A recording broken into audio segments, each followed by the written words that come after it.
Bonsoir à tous et à toutes. Merci de prendre le rendez-vous pour suivre nos lives de ce jour, chers téléspectateurs.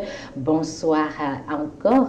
Et aujourd'hui, nous sommes avec vous pour que vous puissiez comprendre également un thème, comme vous le savez déjà, tous les jours, du lundi, mercredi et vendredi. Nous sommes avec vous pour partager des thèmes qui sont d'actualité, des thèmes qui aident la jeunesse dans leur marche chrétienne. Aujourd'hui également, nous sommes avec deux invités sur ce plateau que nous allons présenter à tour de rôle et juste après leur intervention, vous aurez l'avis de notre pasteur conseiller qui est de l'autre côté et qui attend également. Chers téléspectateurs, j'ai le plaisir de vous présenter nos deux invités de ce soir. Premièrement, à ma gauche, j'ai monsieur Richard Amadji. Bonsoir. Bonsoir madame. Comment vous allez? Je vais très bien. Et votre journée, ça s'est bien passé? Super bien par la grâce de Dieu. Voilà. Et dans la vie professionnelle, qu'est-ce que vous faites? Ok, je suis le pasteur Richard, missionnaire avec Campus pour Christ Bénin. Voilà ce que je fais. Voilà, donc vous êtes plus accentué dans la mission. Bien sûr que oui. Précisément, qu'est-ce que vous faites? Prêcher l'évangile, gagner des âmes ou comment ça se passe? Je suis évangéliste missionnaire avec Campus pour Christ Bénin où nous allons évangéliser et gagner les âmes, les former et les envoyer pour faire à leur tour d'autres disciples également. Nous implantons des églises, nous donnons beaucoup de formations à Campus pour Christ et nous formons beaucoup de missionnaires. Former beaucoup de missionnaires comme Jésus. En un mot, vous faites le rôle de Jésus. Voilà, c'est une recommandation, c'est pour aider à accomplir la grande commission. Que Dieu vous bénisse. Merci de répondre à notre invitation. Merci. À ma droite, j'ai monsieur Enoch Mento. Bonsoir. Bonsoir, madame. Comment vous allez? Très bien. Et la journée, ça a été? Nous rendons grâce au Seigneur. Ça c'est pas très bien. Merci. Et dans la vie professionnelle aussi, qu'est-ce que vous faites? Oui, je suis AME en anglais. En anglais. Voilà. On a encore un professeur d'anglais. Exactly. Good afternoon. Welcome. How are you? Oh, I'm fine. How is your day? You are fantastic. Voilà, je vais débrouiller un peu aussi, non? You try your best. I do appreciate. You are good at English. Ok, Yeah. thank you. Et dans votre communauté à l'église? Oui, je suis le président des jeunes. Voilà, je suis membre du groupe d'intercession et le président du groupe d'évangélisation également. Président, un mot, un prégo. C'est la grâce. Merci, que Dieu vous bénisse également pour votre présence sur ce plateau. Alors, le thème d'aujourd'hui, c'est honorer ses parents quand on est en couple, défi et réalité. Et on ne peut pas parler de ce thème avec les célibataires. Donc, sur ce plateau, chers téléspectateurs, nous avons que des mariés qui vont donner leur expérience pour que vous qui voulez mettre vos pas dans le pas, vous puissiez bien vous préparer. Nous commençons donc avec les généralités de notre thème d'aujourd'hui, que quand on ne peut pas honorer ses parents. Merci encore pour ce tour de table. C'est une grâce et nous rendons grâce au Seigneur pour l'opportunité qu'il nous donne de toujours partager dans sa parole avec les frères, les sœurs, les bien-aimés et l'humanité tout entière. Nous entendons par honorer ses parents quand nous sommes en couple. D'abord, comme vous l'avez déjà dit, en couple, c'est lorsque nous sommes unis, un homme et une femme, et pour continuer l'œuvre que le Seigneur a laissée à notre disposition. Et quand nous revenons maintenant à honorer nos parents, cela nous demande à ce que nous puissions non seulement les respecter en profondeur, mais leur accorder de la valeur, leur accorder de l'importance, et les accompagner, les soutenir comme cela se doit, parce qu'en retour, nous sortirons gagnants. Honorer ses parents, c'est-à-dire les accompagner, leur donner le respect qu'il faut. Pour vous, M. Richard Amadji, qu'est-ce qu'on peut comprendre par honorer ses parents? D'abord, quand on parle d'honorer, c'est une recommandation. Et quand nous revenons dans le contexte et que nous faisons recours à la Bible, dans Éphésiens chapitre 6, versets 2 et 3, nous voyons que c'est le Seigneur qui recommande à toute l'humanité, que tu sois célibataire ou marié, d'honorer son père et sa mère. Et en plus de cela, cela s'est fait accompagner d'une promesse. Donc d'abord, honorer ses parents, c'est une recommandation de Dieu. Et il nous revient de le faire. Ne pas le faire, c'est désobéir à Dieu. Honorer ses parents, comme l'a dit mon confrère, c'est donner de la valeur à ses parents, du respect. Le respect qui leur est dû. Leur donner de l'affection, de la dignité à ses parents. Voilà un peu ce que je peux dire. De l'affection. Voilà. Deuxième thème à définir, le mot couple. Comment est-ce qu'on peut définir ce terme? Quand on parle du couple, tout simplement, c'est deux individus de sexe opposé qui se sont mis ensemble par les liens du mariage. Voilà ce que je veux dire du couple. Deux personnes qui se sont unies. Deux personnes de sexe opposé. De sexe opposé. Bien sûr que oui. Unies par les liens du mariage. Pour vous, c'est quoi le couple? Oui, effectivement, ça fait sourire parce qu'on regarde ce qui se passe dans le monde. Voilà. Ce qui se passe dans le monde concernant homme, femme, ne nous regarde pas, nous chrétiens. Ah oui, Voilà. selon les recommandations de notre Dieu, c'est l'union d'un homme et d'une femme pour continuer l'œuvre que le Seigneur nous a laissée à nous multiplier, à se multiplier, à donner des enfants, à continuer l'œuvre de création. Et Donc, je ne sais pas. On se met en couple par devoir ou bien parce qu'on aime, on veut procréer parce que Dieu l'a dit ou... Oui, c'est les deux. C'est les deux. Pas devoir, nous avons l'obligation de résultat. Nous ne serons pas un Dieu stérile. Voilà. Ah oui, il y a ça. Et aussi ça, l'amour doit être le centre de notre vie, comme nous le commande la parole du Seigneur. Donc nous n'avons pas de choix. C'est une grâce, c'est une faveur qu'un homme et qu'une femme se mettent ensemble dans les lignes du mariage. Oui, avec tout ce qui accompagne pour recevoir les bénédictions, la grâce, que ce soit du côté des parents, que ce soit du côté des serviteurs de Dieu, que ce soit du côté des frères et sœurs, même de la communauté tout entière pour les accompagner. C'est donc une grâce et plus qu'une obligation même pour nous. Merci beaucoup. Tout à l'heure, M. Richard m'a dit en parlant, il a dit que c'est une recommandation du Seigneur d'honorer nos parents. Mais tout étant marié, certains se disent, bon, je me suis marié, mes parents savent que j'ai ma femme, je dois quitter mes parents pour m'attacher à ma femme, etc. Il y a un peu de polémique là-dessus. Ils disent, bon, quand on est marié, les parents même comprennent. Est-ce que juste dans le mariage aussi, on doit honorer les parents? Ah oui, nous devons honorer nos parents jusqu'au retour du Seigneur. Dans le monde, on va dire jusqu'au soir de notre vie. Ah oui, parce que c'est d'abord une semence. La Bible nous dit que celui qui sème le vent moissonne de la tempête. Ah oui, ce que nous avons semé dans la vie de nos parents, et nous devons nous attendre à ce que nos enfants nous retournent l'ascenseur. C'est comme cela. C'est donc une semence d'abord pour nous, et nous avons donc l'obligation de semer ce qui est bien, ce qui est très bon, pour que nous puissions aussi moissonner ce qui est bien. Moissonner ce qui est bien. Pour vous, M. Richard, tout à l'heure, vous avez dit que c'est une recommandation. À part le fait que ça soit une recommandation, pourquoi est-ce qu'on doit honorer ses parents, même étant mariés?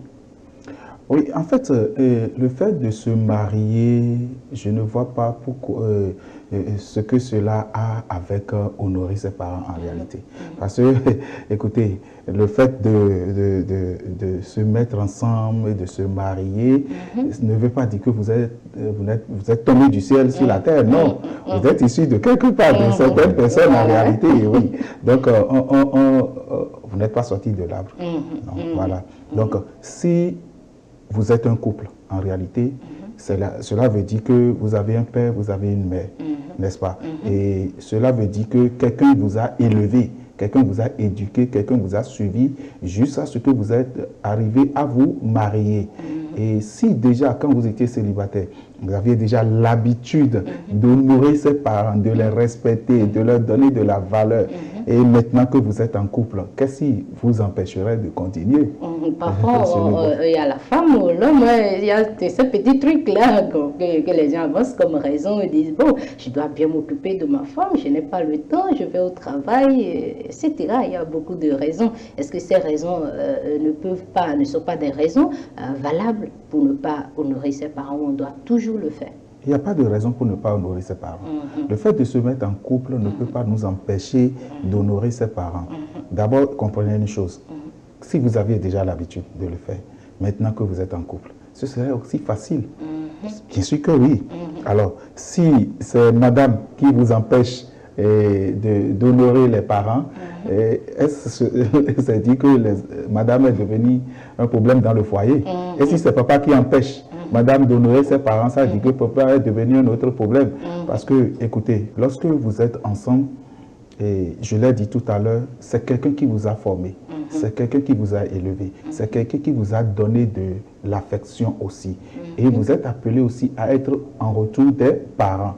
Donc, déjà que vous êtes en couple, donnez toute la valeur, donnez tout le respect, la considération qu'il faut, l'amour qu'il faut aux parents. Se mettre en couple ne devait pas être un problème pour honorer ses parents. Se mettre en couple ne devait pas être un problème. Mais quand nous abordons l'aspect financier, il faut reconnaître de temps en temps, d'autres le disent même, selon nos enquêtes le disent, chacun cherche à tirer un peu le drap de son côté. Est-ce que de ce côté, de manière financière, quand on veut honorer les parents, on veut les aider dans les situations, est-ce que c'est souvent facile ou c'est difficile? C'est vrai, le coût de la vie d'aujourd'hui, c'est pas facile de sortir de l'argent, tout le monde court derrière. Mais ça ne doit pas nous empêcher d'apporter notre grain de sel, selon nos moyens, selon nos capacités, selon les besoins de nos parents, de répondre un tout petit peu à... Ils ne demandent même pas grand-chose. Ah oui, nos beaux-parents ne demandent pas grand-chose. C'est pourquoi nous avons l'obligation de leur donner le peu, même si madame l'a oublié, il faut attirer son attention. Mais depuis un bon moment, je n'entends plus. Tu ne dis rien par rapport à ta maman ou bien de l'autre côté, tu n'as rien envoyé, je n'ai rien entendu. Juste un petit geste, même des coups de fil, être en contact. C'est ce qu'ils veulent. Qu'on leur donne des nouvelles, qu'on les appelle de temps en temps, les encourager émotionnellement, même moralement, ça les galvanise. Ce n'est pas seulement en matière d'argent nécessairement, même en matière des appels, des contacts, des visites, de salutations. D'avoir de leurs nouvelles, c'est déjà aussi important. Et quand l'argent va venir, c'est pour accompagner.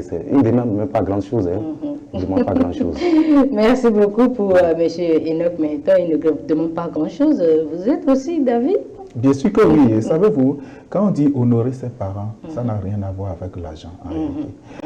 L'argent ne devait pas être un problème. Nos parents, en retour, attendent de nous cette affection, ce sentiment d'amour.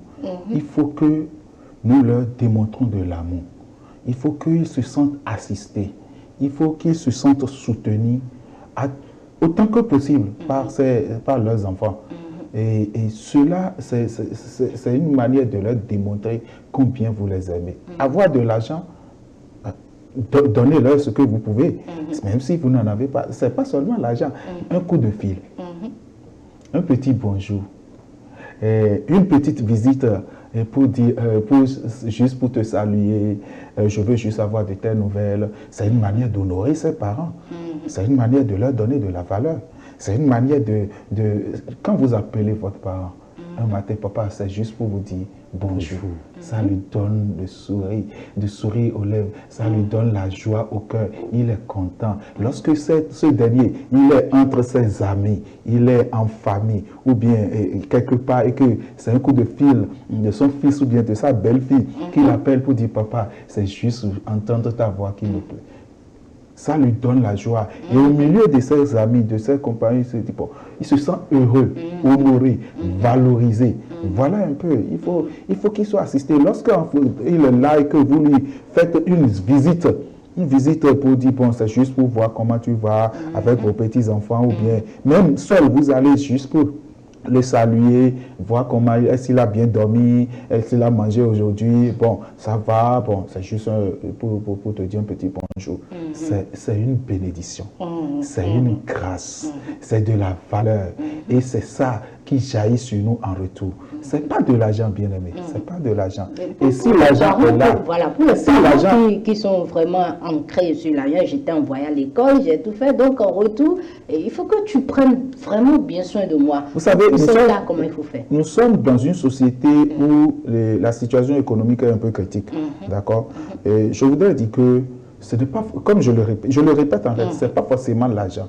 Si vous n'en avez pas, ce n'est pas un problème. Mais dès que vous en avez, le peu que vous allez mettre de côté pour dire, bon papa, juste pour le crédit, juste pour que tu achètes du pain dans le quartier, juste pour ton café, c'est ça là, bon. C'est pas à tout moment. Mais quand ça vient, n'hésitez pas. C'est pas grande chose aussi. C'est pas grand chose aussi. Voilà. Par rapport aux appels, soutenir les parents, les appeler, est-ce que c'est à tout moment qu'il faut faire ça ou bien il y a un moment spécifique? Pas de moment spécifique. Hein. C'est vrai que la nuit est faite pour se reposer, récupérer. Ce n'est pas parce que nous sommes en train de dire qu'il n'y a pas de moment spécifique pour qu'il faut les appeler à 2 heures pour dire je vais demander juste pour savoir si tu dors bien. Ou peut-être tous les jours? Tous les jours quand même, lorsque vous avez un peu du temps et vous êtes en hiver, vous travaillez, vous avez une petite pause, vous pouvez les appeler, même en famille, même en week-end. Oui, s'ils sont éloignés, vous pouvez les appeler, avoir de leurs nouvelles, les saluer, les encourager, les motiver encore un peu pour avoir la joie de continuer encore dans ce monde difficile quand même. Oui. La dernière fois sur cette question par rapport aux jeunes célibataires, d'autres se disent, bon, il y a les parents qui ne sont pas d'accord avec notre choix, que ce soit le choix dans les études, le choix de conjoint, ils ne sont pas d'accord. Comment est-ce qu'il faut faire dans ce cas-là pour honorer ce parent? Oui, ce côté, c'est une question qui revient régulièrement à la jeunesse, à la JAD pour nous. Le dimanche passé, par exemple, on était avec plus de 300 jeunes à animer la soirée ensemble. Cette question revient encore toujours. Voilà. Mais nous disons qu'il y a ce que nous appelons dans l'évaluation des hommes de paix. Quand vous rentrez dans une famille, quels que soient les antécédents que la famille avait, les préjugés qu'ils avaient de vous, vous allez toujours rencontrer un homme de paix. Il y a ce que nous appelons des hommes de paix. Vous allez rencontrer quelqu'un qui vous sera favorable. Et vous appuyez là-dessus sur lui pour qu'il vous montre le chemin, pour qu'il vous défende et qu'il parle. Et que vous puissiez demander aussi à votre épouse de négocier avec les parents, de leur parler que les choses ont changé. Nous sommes enfants de Dieu, il ne faut pas regarder les antécédents des années, ce que nos parents, nous avons vécu par rapport à leur pression là, donc que les choses ont changé, que ça, ainsi de suite. Profitez de les évangéliser, les ramener et leur montrer de bons exemples en les satisfaisant un tout petit peu. Je crois que ce n'est pas différent, aussi difficile que ça. Hein. C'est pas difficile. Ils n'étaient pas du tout. Il faut toujours détecter l'homme de paix. C'est ça qui manque aux jeunes. Il faut détecter celui qui vous a été favorable dans la famille. Ça peut être une tante, ça peut être un oncle. Vous appuyez sur lui, il va vous ouvrir le chemin. Toujours celui-là. Il y a toujours un homme de paix quelque part. Voilà. Ah, oui. Vous pensez aussi, vous êtes d'avis, quand les parents ne comprennent pas nos choix, ne sont pas d'accord avec nos choix, comment est-ce qu'il faut les honorer? Je suis bien sûr d'avis. Vous savez, les parents, c'est leur désir pour nous, c'est notre bonheur. C'est comment faire pour que nous allions bien. C'est comment faire pour que les enfants soient heureux dans leur vie, tout ça là. Et si je vais me pencher sur le choix, la question liée au choix, par exemple, vous savez, quand vous faites un choix et que vos parents ne sont pas d'accord, je dirais tout simplement de faire un recul. De faire un recul parce que vous savez, nos parents ce sont des personnes qui voient un peu plus loin que nous. Et ils savent qu'il y a des implications. Et comme l'a dit mon confrère, c'est qu'il faut se retirer, aller voir des personnes ressources, aller voir des personnes matures, sages et matures, spirituelles bien plus matures que vous, et leur poser le problème. Cherchez à comprendre ce pourquoi les parents ne sont pas d'accord par rapport à votre choix et cherchez. Prenez part des personnes interposées, matures bien sûr, pour aller les voir, pour leur expliquer aussi votre choix. Et bien sûr, il faut beaucoup prier pour eux. Il faut beaucoup prier pour eux. Et ça là, avec beaucoup de respect, parce qu'aujourd'hui, ce qu'on va voir au niveau de la jeunesse, c'est que bon, nous sommes jeunes, on est chrétiens, Jésus nous a libérés, et puis les parents, non, bon, ça là, on se lève, j'ai fait mes études, j'ai déjà mon diplôme, c'est moi, j'ai mon argent, j'ai décidé de faire mon choix. C'est vrai, tu as fait tes études. Tu as eu tes diplômes, tu es prêt pour te marier, mais il faut allez-y, Molo. Dernièrement, il y a quelqu'un qui disait qu'il a appris que 2 personnes se sont mariées juste parce que les parents n'étaient pas d'accord et ils n'ont pas pu honorer les parents, ils ne les ont même pas informés pour participer à leur mariage. Pour ce genre de jeu-là, comment est-ce qu'il faut considérer cet acte-là qu'il a posé, ne pas informer les parents de son mariage juste parce que les parents n'étaient pas d'accord au départ? Si c'est la mairie qui a célébré ce mariage, je comprendrais. Mais si c'est l'église, j'accuserais, je ne suis pas juge, pardonnez-moi beaucoup, mais je ne serais pas d'accord avec le serviteur, le ministre qui a célébré ce mariage. Parce que tant que les parents ne seront pas d'accord, le mariage ne devrait pas être célébré. Il faut d'abord prendre du recul, aller chercher à répondre, chercher à résoudre le problème d'abord avant de se lancer. Tant que le problème ne serait pas résolu, le mariage serait toujours là. Les deux bien-aimés seraient toujours là, jusqu'à ce que le nœud soit décanté. Ouais. Et si ce n'était pas décanté? S'il arrive que ce n'est pas décanté, les parents sont toujours figés sur leur position. Oui, c'est pourquoi nous entendons aujourd'hui des cas de divorce à gauche, à droite, parce qu'on ne veut pas impliquer les parents. Le Seigneur nous invite à la sagesse et au discernement. Il ajoute même autant que cela dépend de vous. Soyez en paix avec tous. Il faut tout faire pour rechercher la paix là où elle se trouve. Et ainsi, le serviteur de Dieu qui doit célébrer ce mariage, il est outillé. Il est outillé pour pouvoir attirer l'attention sur les erreurs qu'ils sont en train de commettre et ne pas accepter cette célébration. D'ailleurs, officiellement ou bien civil, de façon administrative, on ne peut pas les permettre parce qu'il faut des témoins et il faut vérifier même les actes de civilité, toutes ces choses-là. Donc, le serviteur de Dieu doit être sûr que les parents sont informés avant de s'engager dans quoi que ce soit comme bénédiction. Ah oui, parce que c'est deux familles qui s'unissent, c'est deux familles qui se marient. Voilà. Et lorsque ça va commencer, le serviteur de Dieu ne serait pas là, c'est les familles qui vont toujours se voir, se saluer. Et il ne faudrait pas qu'ils commencent par se dépasser. Ce n'est pas bien. Donc il faut tout faire, se rassurer que les deux familles sont en train de s'accepter, se donner la main pour continuer cette marche pour les quelques séjours que nous allons faire sur terre. Donc que les honorer. Merci beaucoup à vous. Il faut honorer, il faut comprendre déjà, mais par là, par votre explication, qu'il faut honorer les parents malgré tout. C'est bien ça? Il faut honorer les parents malgré tout. Ah oui, tant que cela dit honorer les parents, vous savez, je l'ai dit tout à l'heure, c'est pas de petits gestes. Un petit coup de fil, de petites visites, d'accord? Si les moyens sont là, de petits cadeaux, de petits présents pour dire, bon, c'est juste pour vous saluer, c'est juste... Il faut les honorer. C'est pas malgré tout, mais il faut les honorer. C'est ce qu'ils attendent de nous. Oui, je dis bien malgré tout parce qu'il y a quelqu'un qui dit, pour que celui qui a été abandonné par ses parents, et après ses parents-là reviennent, bon, c'est vrai que c'est pas facile de pardonner dans ce sens-là. Justement, moi je peux toujours honorer ce parent qui m'a abandonné des années et puis il revient du jour au lendemain. Justement, vous savez, il n'y a pas de fumée sans feu, n'est-ce pas? Si les parents ont abandonné un enfant et que c'est après le mariage, le parent veut se faire montrer et maintenant jouer son rôle de parent, il n'y a pas de problème. Nous avons connu Christ. Nous avons connu Christ et Christ a bandé nos plaies. Et nous recevons beaucoup d'enseignements. Honorer ses pères, c'est une recommandation du Seigneur Jésus. Donc, nos pasteurs, nos leaders d'église sont là, nos responsables sont là pour nous accompagner, pour nous conseiller, pour nous outiller à faire face à cela. Donc, ce n'est pas parce que les parents t'ont rejeté et que tu t'es marié maintenant que tu ne vas pas les honorer. Comme l'a dit mon frère, c'est que c'est l'union entre plusieurs familles. Voyez-vous? Donc, écoutez, si tes parents t'ont rejeté et que tu as trouvé ton bien-aimé, vous êtes mariés, les deux belles familles, la dot, comment ça va se faire derrière? Voyez-vous? Donc, il faut que le problème soit réglé. C'est pourquoi j'invite la jeunesse à s'approcher de leur leader, à aller aux rencontres des jeunes, les camps des jeunes, les enseignements des jeunes. Lorsqu'il y a un regroupement des jeunes bien sûr, il faut qu'ils participent à ces choses. Il faut que les jeunes aient ce courage de s'approcher des aînés pour leur poser des questions sur des choses qu'ils ne comprennent pas. Parce que vous savez, c'est l'ignorance qui nous pousse juste à ce point. Alors que la solution est bien sûr là. Mais du fait que, bon, on se voit autonome et tout permis et on peut faire ce qu'on veut, on ne peut pas s'approcher des autres. C'est ça qui aboutit à ce que vous êtes en train de dire. Un parent qui a rejeté son enfant. Est-ce que vous savez ce qui s'était passé? Il y avait un qui lui pose cet acte. Voilà. Et peut-être que c'est juste un exemple que je donne. Hein. Peut-être que c'est quelqu'un juste quand une situation s'est produite et il s'est vu incapable. Il n'avait plus les moyens pour pouvoir faire face à. Il a tout fait. Il s'est vu. C'est une honte pour lui. Et dans cette honte, il a disparu. Il a disparu.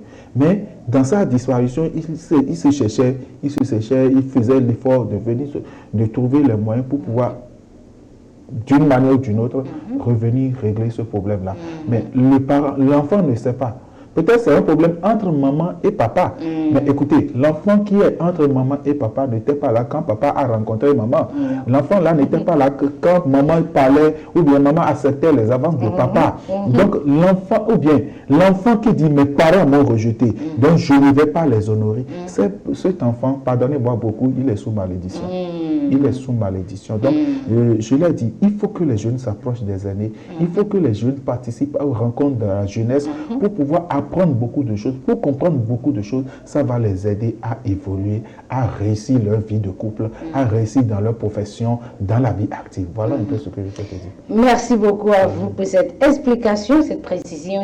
J'allais dire, maintenant nous allons aborder l'aspect de la pratique.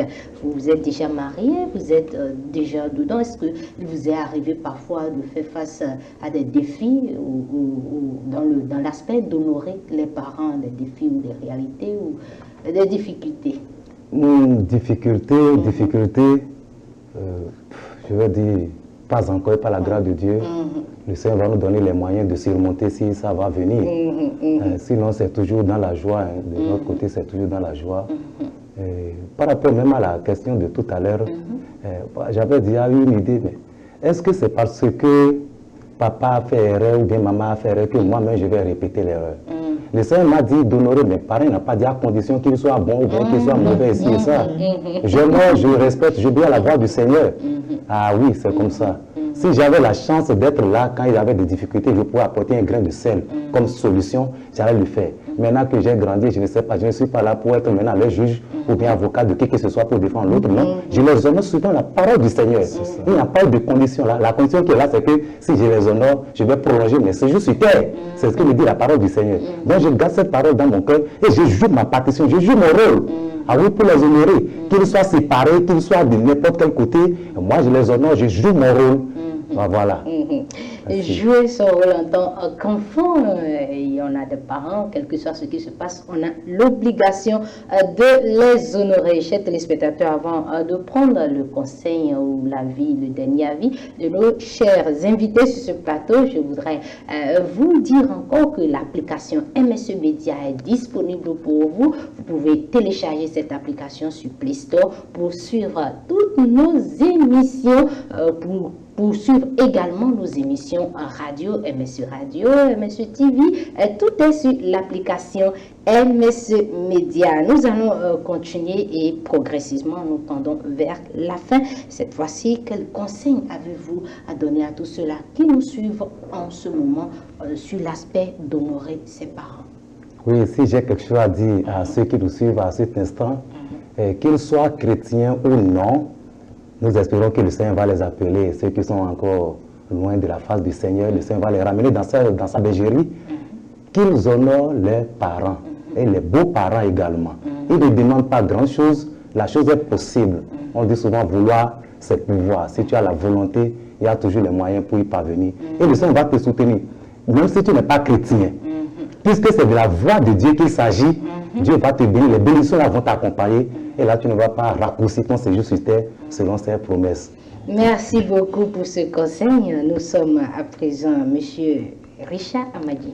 Oui, je m'en dire à nos téléspectateurs que on ne choisit pas ses parents.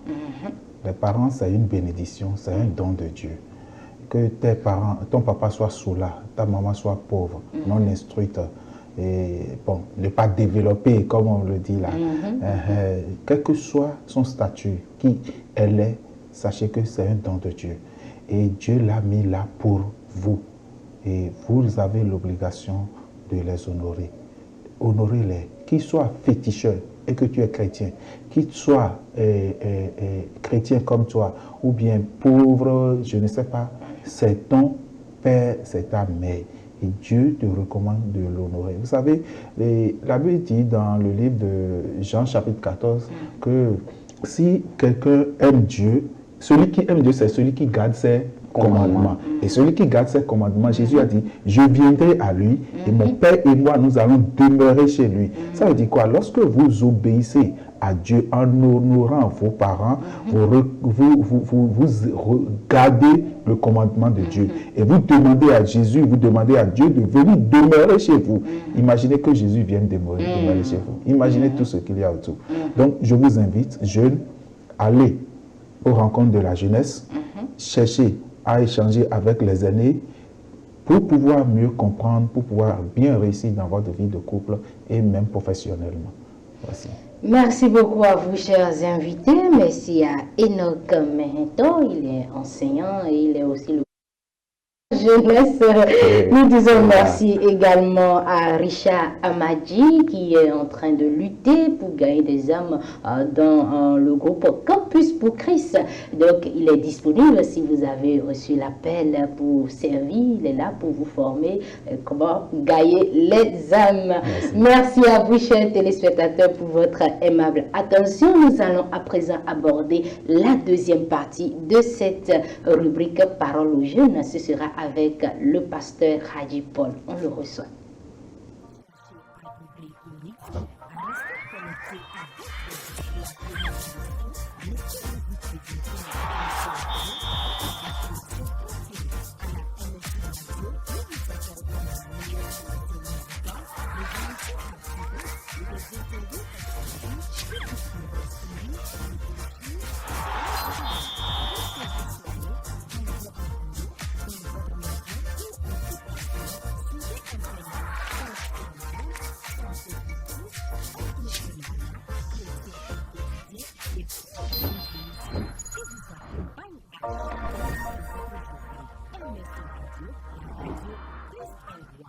Découvrez MSE Média, votre nouvelle plateforme. Honorer ses parents quand on est un couple, défi et réalité. C'est le thème que nous abordons ce soir, chers téléspectateurs. Nous sommes dans la deuxième partie de cette rubrique Parole aux jeunes. Nous sommes avec le pasteur Hadji Paul. Bonsoir, pasteur. Bonsoir. Comment vous allez? Nous rendons grâce à Dieu. Et les activités à l'église, ça marche? Tout va très bien. Gloire à Dieu, nous sommes ravis de vous avoir en notre compagnie sur ce plateau ce soir et nous avons parlé tout à l'heure avec nos invités qui étaient sur ce plateau de honorer ses parents quand on est marié. Pour vous, selon la Bible également, comment on peut définir honorer ses parents? Bon, et je bénis d'abord le Seigneur pour la grâce qu'il nous a accordée en nous comptant parmi les vivants de ce jour. Que son nom soit glorifié. Amen. Honorer ses parents, c'est de leur donner du respect, la considération.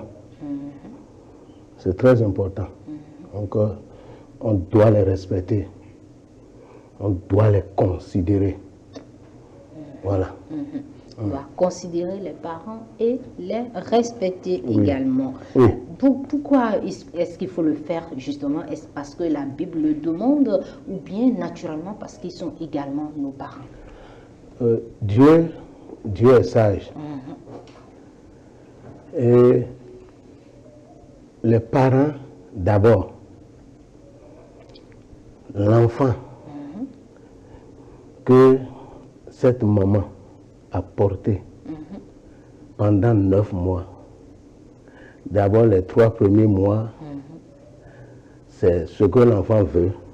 C'est ça que tu lui fais. S'il dit que tu ne vas pas manger pendant 1 semaine, tu ne vas pas le faire. Tu ne vas pas manger. S'il dit que tu ne vas pas dormir, tu ne dormiras pas.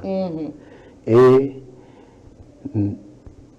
passer 9 mois avec cet enfant dans les seins, et voilà encore à l'accouchement tout ce qui se passe. Moi, j'ai vécu ça une fois avec mon épouse, mais vraiment, les femmes étaient dépassées. Donc, et après cela, l'enfant est sorti et c'est les veilles, les veilles, les veilles, les veilles. Et l'enfant, tu vas chier, tout ça là, jusqu'à ce que l'enfant va grandir. On va le mettre à l'école jusqu'à ce qu'il va devenir mature. Tout ce travail qu'il a fait, c'est les parents. Donc cet amour qu'ils ont donné, Dieu, lui, il est parfait. Et c'est un Dieu très discipliné. Et il veut que les parents soient, que l'enfant ait une reconnaissance pour ce qu'il a fait, pour ce que ses parents ont fait pour lui. Parce que ce n'est pas parce qu'il a 15 ans, il a 20 ans que... non, il doit comprendre que avant d'arriver là, c'est depuis le ventre que quelqu'un l'a gardé jusqu'à ce qu'il est arrivé à ce temps, il est sorti, on l'a gardé, on l'a nourri, on l'a vêtu, on l'a instruit, tout ça là. Donc il doit être reconnaissant, obligatoire. C'est dandan. Ah oui, s'il ne le fait pas. Parce qu'aujourd'hui, vous voyez, beaucoup de jeunes ont des problèmes aujourd'hui, tout simplement, croyant que c'est bon. Ce n'est pas. Le problème se trouve là. Ne pas respecter les parents, c'est une malédiction. Et cette malédiction-là, ça tue. Ah oui, ça tue, ça détruit. Mais aujourd'hui, nos enfants, la manière dont ils s'envolent dans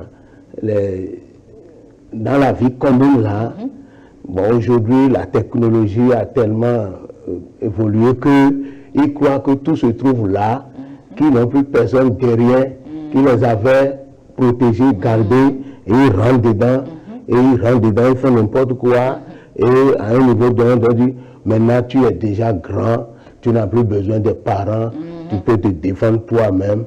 Ça, c'est l'indépendance volontaire. Il n'y a rien de plus dangereux que ça. Et c'est ce qui se passe.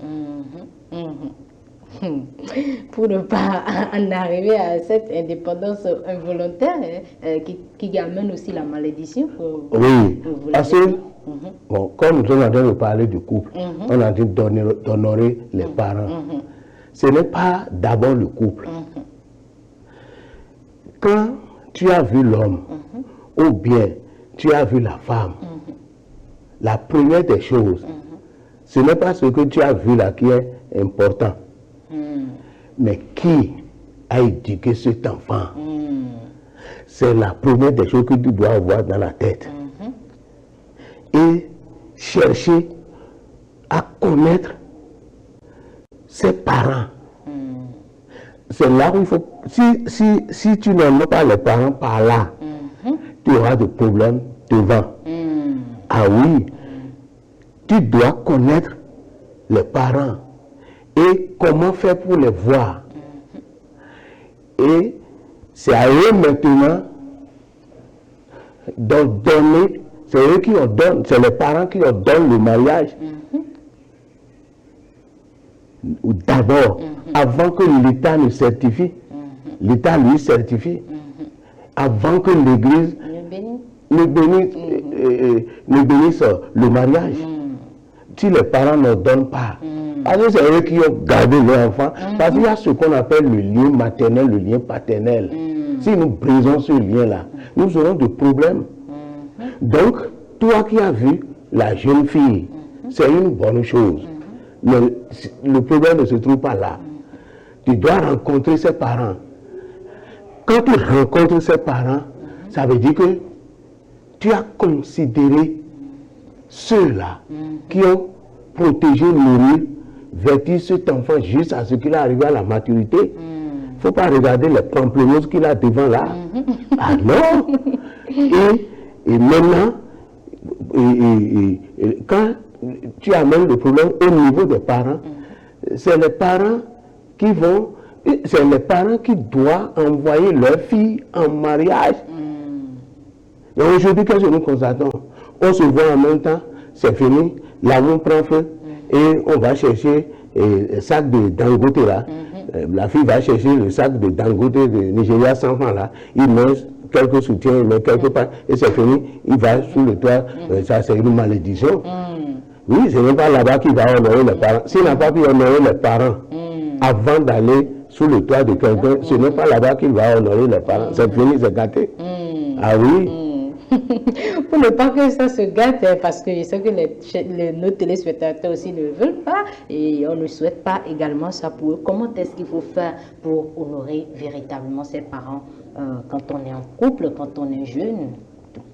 Maintenant, si déjà que la fille t'a dit, tu m'aimes, va voir mes parents, et que ce mariage-là est accompagné par les deux parents, les beaux-parents, les deux parents quoi, côté de l'homme, côté de la femme, c'est fini. Et déjà ce couple-là, ils sont rentrés en couple, ils sont rentrés dans le mariage avec des témoins. Et même si les parents ne sont pas dans le couple, ce qu'ils ont vécu au niveau de la dot, tout ça là, ils gardent l'image.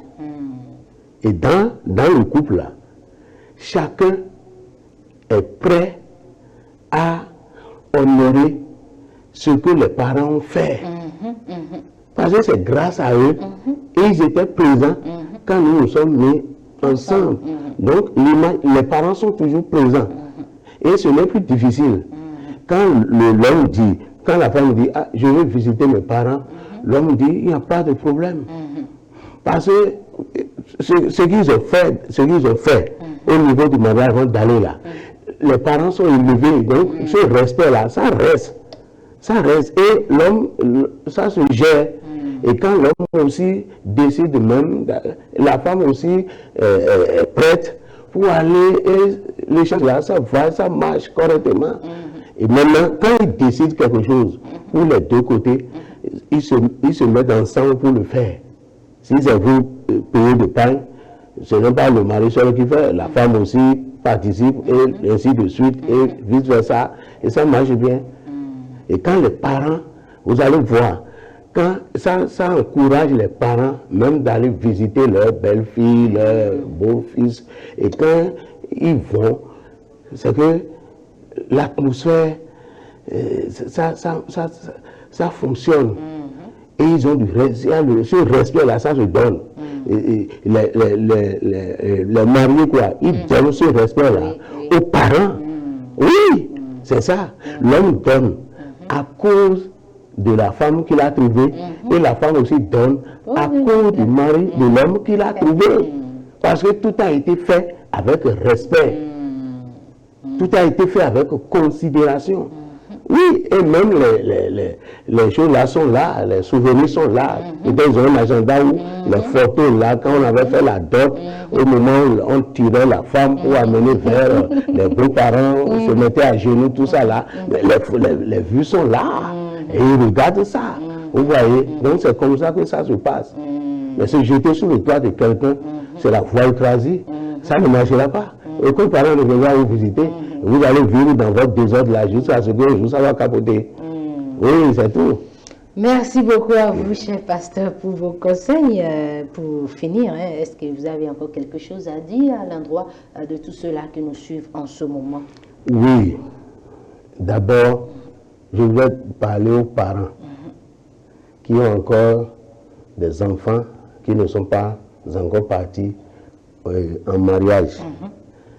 De bien les éduquer, de leur apprendre que le mariage est sacré et que le mariage a été institué avant que l'homme ne tombe dans le péché et que Dieu a toujours un regard sur ça. Donc ça ne se fait pas dans le désordre. Et maintenant, pour ceux-là qui sont déjà ensemble, je voudrais leur dire que s'ils oublient les parents, s'ils oublient leurs parents, Dieu ne sera jamais en accord avec eux. Parce que la Bible dit que et que ça m'a échappé, excusez-moi beaucoup. Il dit que 2 valent mieux que 1, que la corde à 3 fils ne se casse pas facilement. Ça veut dire que dans chaque couple, Dieu il est la 3e personne qui se trouve là. Donc si le couple ne respecte pas ce que Dieu a dit, parce que Dieu tient trop en ce qui concerne les parents. Donc s'ils ne respectent pas, ils ne verront pas la grâce de Dieu. Parce que Dieu ne va jamais contredire sa parole. Mais s'ils respectent les parents, Dieu va les bénir. Et chaque fois que les parents vont élever la voix, chaque fois qu'ils vont mettre la joie dans le cœur de ces parents-là, ils vont élever la voix pour dire, ah, mon fils, ma belle-fille, papa, bénis-les. Ils seront bénis. Ils seront bénis. Donc, ils n'ont qu'à considérer que ce n'est pas parce qu'ils ont déjà fait 25 ans, 30 ans ou bien 10 ans dans le couple que les parents, c'est fini. Non. Ils doivent les honorer, même jusqu'à leur mort, même après leur mort. Là. On doit honorer leur... Mais c'est ça. Merci beaucoup à vous, cher pasteur. Merci à vous, chers téléspectateurs. Il faut comprendre qu'à tout moment, nous devons honorer nos parents et que c'est de cela que découle notre bénédiction dans le foyer. Si vous considérez, vous respectez vos parents dans le foyer, c'est que vous êtes en train d'obéir à Dieu et Dieu à son tour va déverser sa bénédiction sur votre vie. Merci de nous avoir suivis. C'est la fin de cette rubrique Parole aux jeunes. On se retrouve le vendredi prochain pour un autre thème. Merci de nous avoir suivis. Que Dieu vous bénisse. Shalom.